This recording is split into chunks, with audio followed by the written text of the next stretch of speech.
Hello everyone, I hope you are doing well today. Let's see, where did we leave off on this Cairn solo campaign? I think we're getting ready to play. I don't know about you, but I'm kind of starting to get a little itchy about it all. But I've been enjoying the slow burn. It has been intentional. I think if I'm going to do a deep dive on a game, I want to explore everything that this game has to offer. And world building, faction building, everything that we've done so far, generating the past. I guess that's only that far part of that. It's only that much of this book. So I don't know if we've even covered as much of the Warden's Guide as I thought we'd cover, but we have indeed managed to cover a good chunk of the Warden's Guide. So it's been great. So I guess today's video, I want to put everything together. All the stuff we've done, kind of tie it all up. I'll show you the maps of the world, the path. I've created the factions. They've been fleshed out. Created the character. He's been fleshed out. So I think I'm just going to quickly just tie everything together. I've written a brief introduction to this campaign, a page just to set a tone. And I've written a background for our character to kind of get a bit of insight into who our character for this campaign is going to be. And then I kind of just tie all that up and begin it, and then we'll start rolling some dice and playing. I think we will get to it tonight, even after I try to put everything together. If not, certainly by the next episode. If you've seen my Dragonbane campaign, really, once I start playing, I'm in. I don't spend all this time usually talking. But prep work, at least for me, is part of the fun. Okay, so, yeah, I think I'm organized. Let's talk about it here. Here's my world map.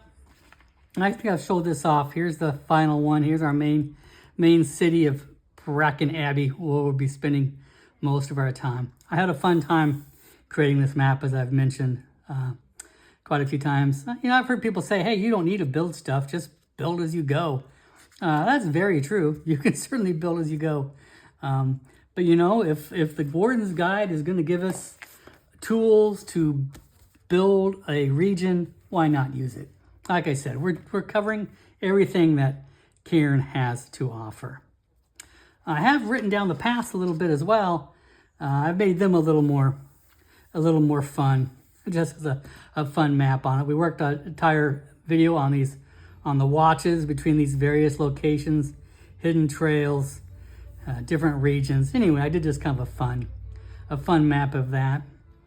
As Cairn points out, you don't need to have just a straight path from A to B. You can have D roads into different areas, distractions, go off-road.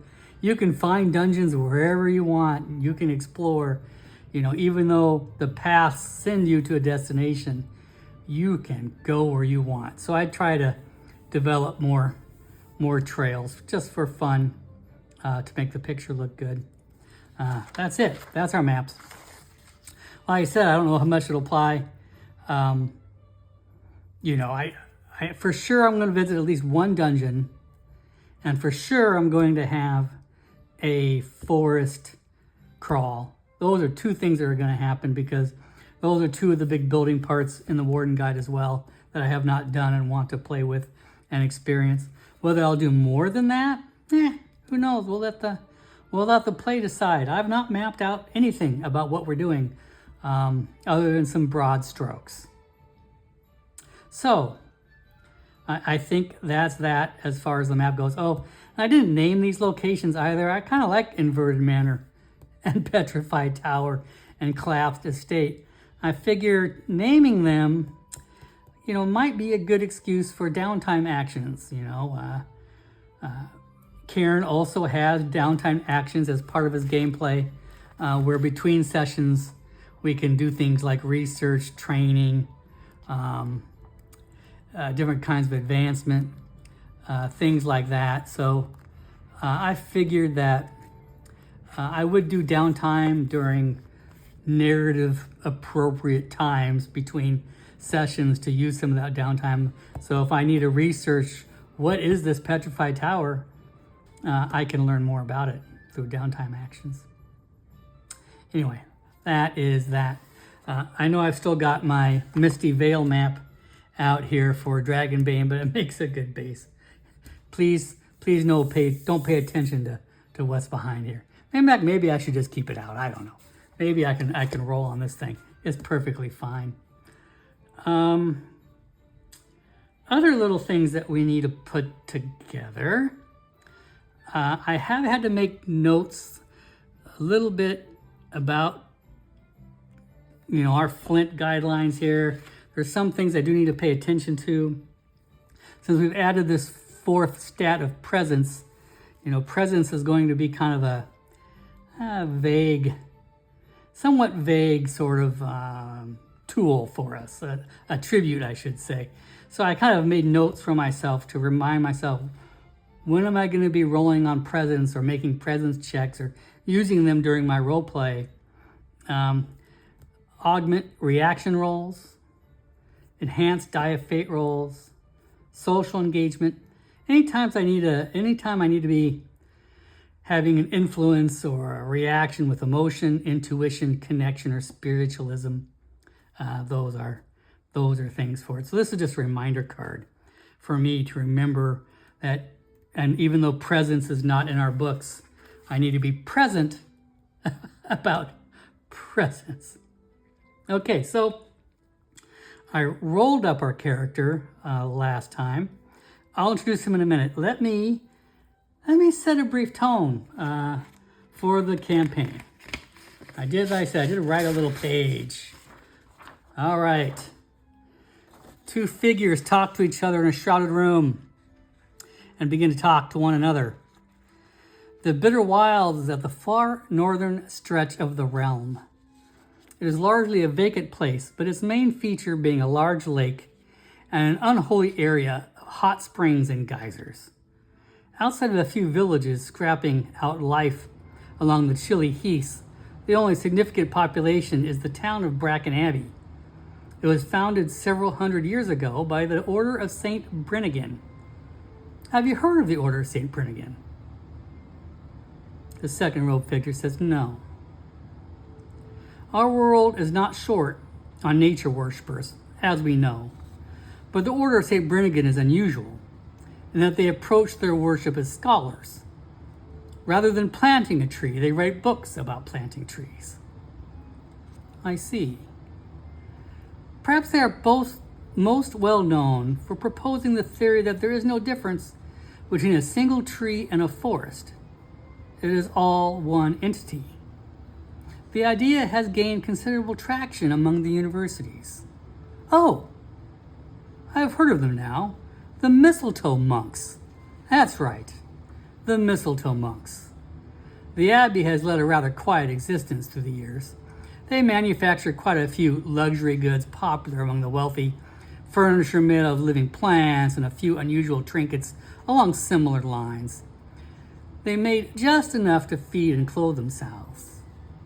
The town remained nothing of significance until 80 years ago, when the mistletoe monks made an agreement with 12 families of refugees fleeing from the war in the Ularian Empire. They agreed to farm the land and help the Abbey in return for a safe place to live. Since then, the town has grown and in its own way become a popular little haven. I see. Why are you telling me this? Last night I had a dream. I dreamt of a giant oak standing alone in a fetid fen. There was a rotten smell coming from the oak and I knew it was dying. But I looked up to the branches. I found the oak was heavy with acorns. One of the seeds fell on my head, causing me to wince in pain. It rolled to my feet, where it buried itself deep in the soil, waiting to sprout. A glint of silver coming from a hollow in the tree caught my attention. I ground my boot into the buried acorn and walked towards the tree. Inside the tree, inside the hollow was a nimble spider with one eye, busy spinning a web. It stared at me, that black beady eye burning with hatred. And then I awoke. I see. So you think the Knight Commander has a presence there? I do not think. I dream. You are to go to this tree in the fens and dig yourself deep within its rotting flesh, my little maggot. Feed and grow. And when you are plump and full, burst forth and take wing. Yes, master. I will go right away. This town is in dire need of salvation. And if I see any of the Knight Commander's men, I will poke out their beady little eyes. That's my intro, and maybe a good time to talk about the 4 factions that are present in this town that we rolled up. I'm going to give them a little more depth. I've been writing, journaling a little bit, as I mentioned I would try to do. I'll share just this a little bit. I won't share my journal every time I write into it, but being the intro and being as I want to more properly introduce the 4 factions and maybe the world a little bit, I'll share my journal. The Bitter Wilds, the people are scholarly. The people believe in natural harmony. The markets are rich in trade goods. Useful and valuable herbs are hard to obtain. That we rolled up very first when we first started writing the background. The Bitter Wilds contain 4 distinct topographies. Ettenmoor, a cool and misty place that is largely unsettled. Crops grow poorly here, but herds of goats and sheep thrive. A large fossilized footprint that takes a man several minutes to walk from toe to heel dominates the landscape. No Etten could have ever been so giant to make this print, yet it provides this region its name. The only large settlement in all the Bitter Wilds is here, the town of Bracken Abbey. Serves as a center of trade, community, and entertainment. Of course, that's right there in the top corner. Lord Tanner's Loch. Up on a sheltered bluff, a large lake dominates the landscape. Numerous old ruins are scattered around the lake, but the lake's largest feature is a giant water wheel. This area, too, is scarcely populated, but the water wheel is frequently a destination for pilgrims of Om. Om is a god of fate and is frequently pictured as a man tied to a giant wheel. No one knows about the ruins surrounding the lake, nor does anyone know who Lord Tanner is. The Harrowheart Wood, I've mentioned, woods are special in Cairn. We're not going to know about the wood until we research it or it comes up in play. Right now, the wood is a blank slate. Lastly, the Painted Wasteland. To the south of Ettenmoor is a perilous land filled with dangerous geysers that explode with a boiling water and scalding mud. Swirling pools of sulfur and mineral deposits litter the landscape and spell a horrible death for the unwary traveler. 2 related oddities stand out in this wasteland. High in the sky soars a large 3-mast galleon, its sails flapping in the breeze. Frozen in time, it seems to have been there forever. When the rain falls in this area, it glows with a rich blue light. It can be harvested and continues to glow for several months.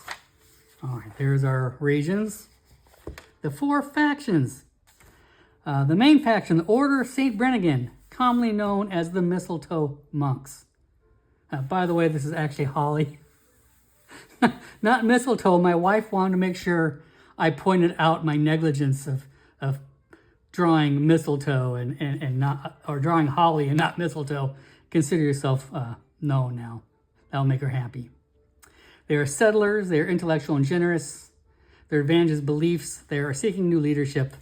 Hindered by cultural taboos is their obstacle, and their agent is a sister Lyra. They are the dominant faction of the region. Ministry of Uluhuptok. Type cultists. Uluhuptok is the Lord of Flies, god of 1,000 eyes. They are resourceful and deceptive. Their advantages are alliances and fealty. Their agenda is to establish a new order.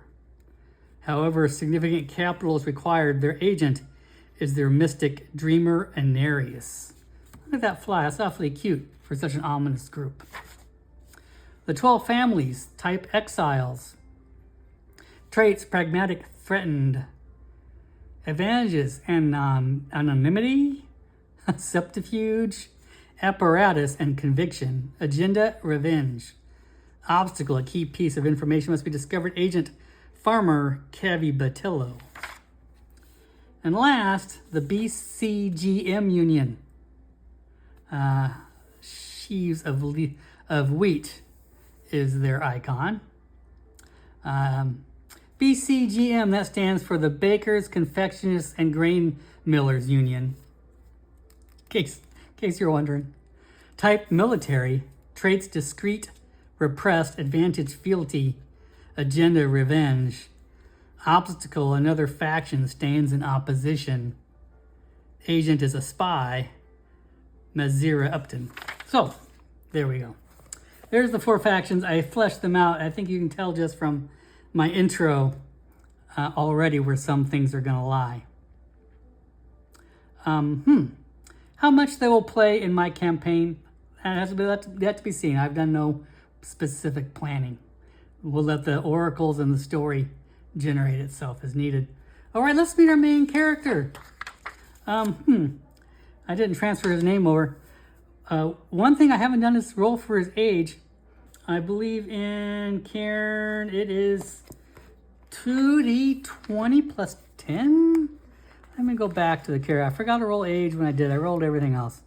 That might make a difference depending on whether he's young or slightly older. Might tell me a little bit how I'm going to role play him, as a little more wise or a little more rash. Yeah, 2d20 plus 10. Let's roll for that now.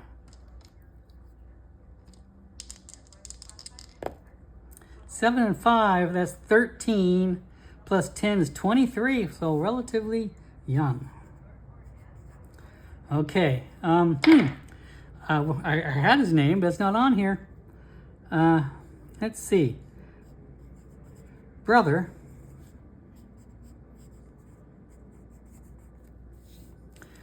Let's see, I think, I'll put it right here. I think maybe I might have grabbed it from the name generator at the end of the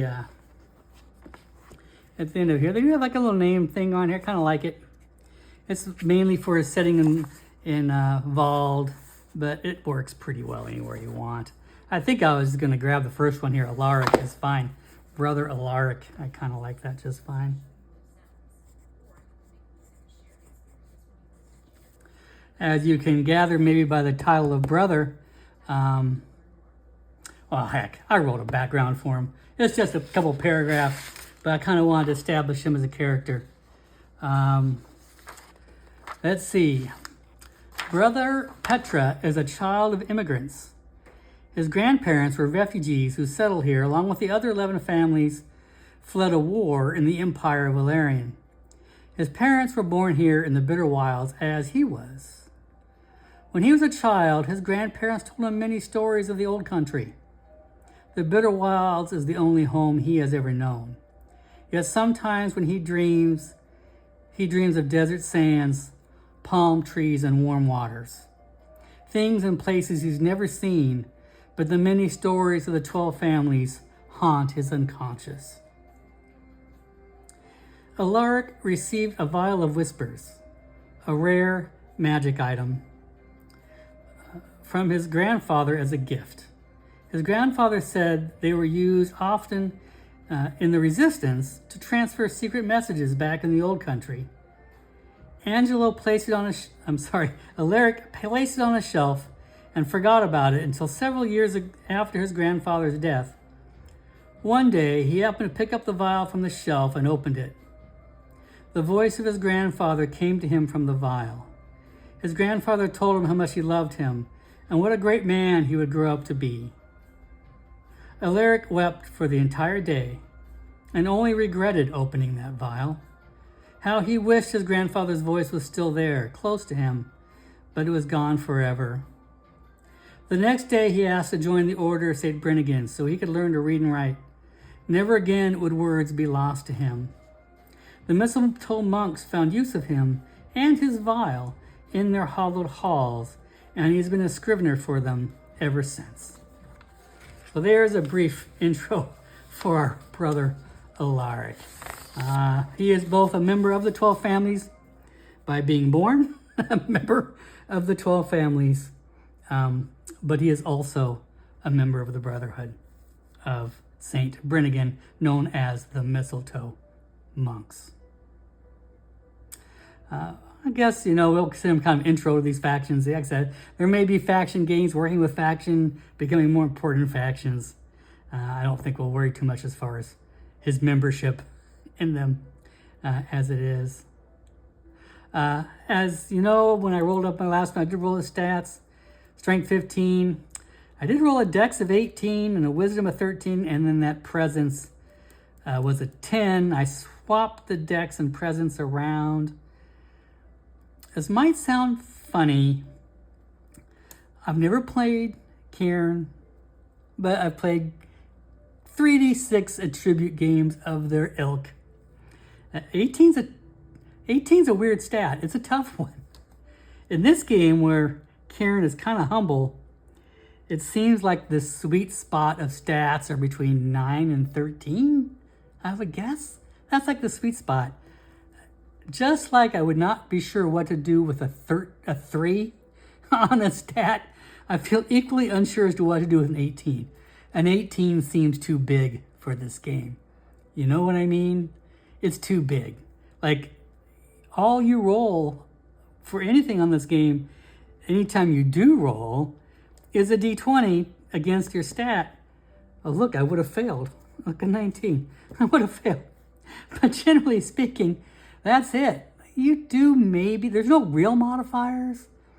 You can maybe be at an advantage or a disadvantage under certain circumstances. But generally speaking, that's not much of a thing, only under specific circumstances. You're generally just rolling your tribute to determine how things went for you. And an 18 seems really big. I mean, I would be succeeding, like I would never be failing, right? I guess 2 times out of 20. 1 out of 10, I'd be failing. Seems too big. Even a 15 is pretty amazing. I'm going to be hitting in combat 4 out of 5 times when I roll to attack. So this might sound funny. I swapped it out of dexterity because I felt it would be too big. 15, 18, 13. Help me remember the last time I have rolled 3d6 character with such high stats. I figured it'd be too big, so I really swapped it out intentionally because presence is maybe not going to be that.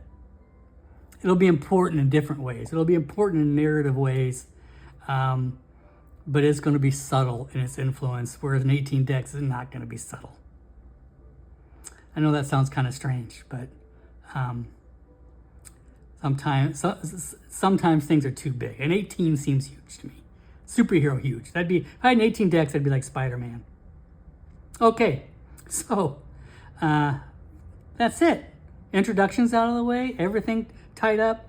So I have my tarot deck sorted out per Flint. We have our quest tarot deck here, which we'll be drawing quest challenges from. And it's ready to go. It's going to be the minor arcana. The major arcana over here are for fates. They are very large. I didn't discuss fates when I talked about Flint at all, but fates are large, big narrative challenges, I guess, but big ones, right? Like a campaign big. You don't really draw fates until you got to the point where fate is influencing you, or maybe you are beginning to influence fate. So it will be after I fail or succeed, maybe 4 or 5 challenges. So this is probably going to sit over here for a while before fate becomes a thing, or it might not become a thing. If you kind of fail and succeed equally, your fate doesn't change. I guess you're kind of average in that way. But if I start succeeding a lot of these challenges, then fate cards are coming to play. if I start failing a lot of these challenges, fate cards will come into play. But it may sit over here for a while. At least, until I start drawing from this deck and pursuing some of those. And then my second fate, this is your tarot card. This is just for flavor. I probably won't use it too much. I'll probably stick to the spark tables in Flint just because I like them. They're perfectly fine. Yeah.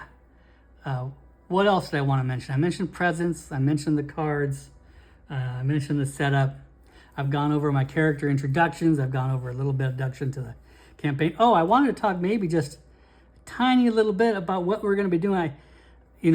When I rolled my character up, I mentioned how I really liked in character creation. I rolled a couple pretty cool things. Let me pull that out here. I like that Cairn incorporates some quest hooks, adventure hooks, campaign hooks that you can or can't disregard, take advantage or not take advantage as you see fit when you create your character. I'm going to take advantage. I'm going to use the items I rolled up in character creation to be the campaigns and adventures for my game. So just as a reminder, I'll put them up on my character when I created it. Let's see, we rolled a bond, and this will be our main adventure. This will probably be what mostly I'm going to be focused on for my playthrough. I rolled number 2. A distant cousin left you a small inheritance. Take 20 gold pieces and a strange compass that always points towards something deep in the wood. That's going to be the main adventure we're going to be working on and playing. Outside of that, there is a larger omen. No, I don't want to do omens yet. Let's do the item I rolled. Where was that? That's here under the Scrivener. I too balked a little bit when I rolled this item. I am carrying, or I think I'll be carrying at the beginning of the game, or I will find it maybe after this introduction.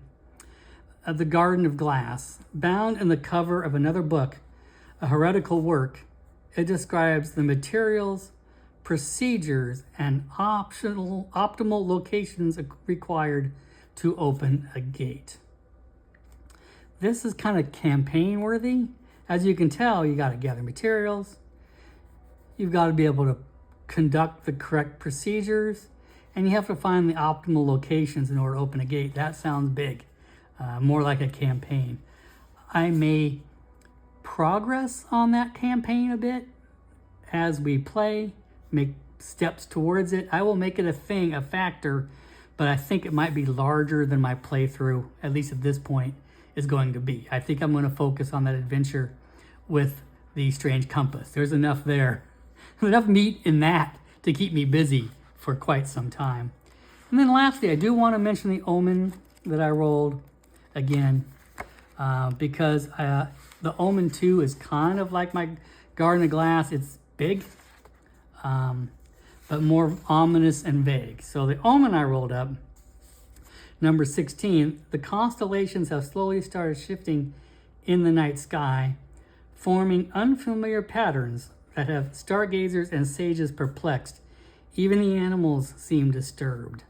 So I'm going to have this come up a little bit in the background as well, but I don't plan on really tackling it. It's just mostly going to be out there a little bit, once again in the background, but probably not a focus.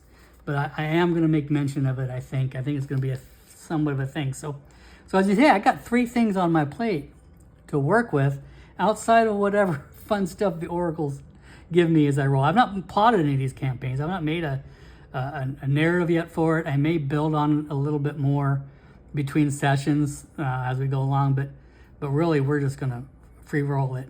But that is my goal for that strange compass and the forest crawl to see what's going on in the forest, and my distant cousin's death. That's going to be kind of where we're going to be going story-wise. Well, I did it. I talked too much. I think I did it. But we're done. I think I've tied everything together. I've introduced the characters. I've introduced the factions, the campaign, what we're doing. We're ready to play. So next episode, we're just going to leave right into the action and just start playing and no looking back. Ooh, I'm so excited and so ready to go. Have a great week, everyone. We'll talk to you soon.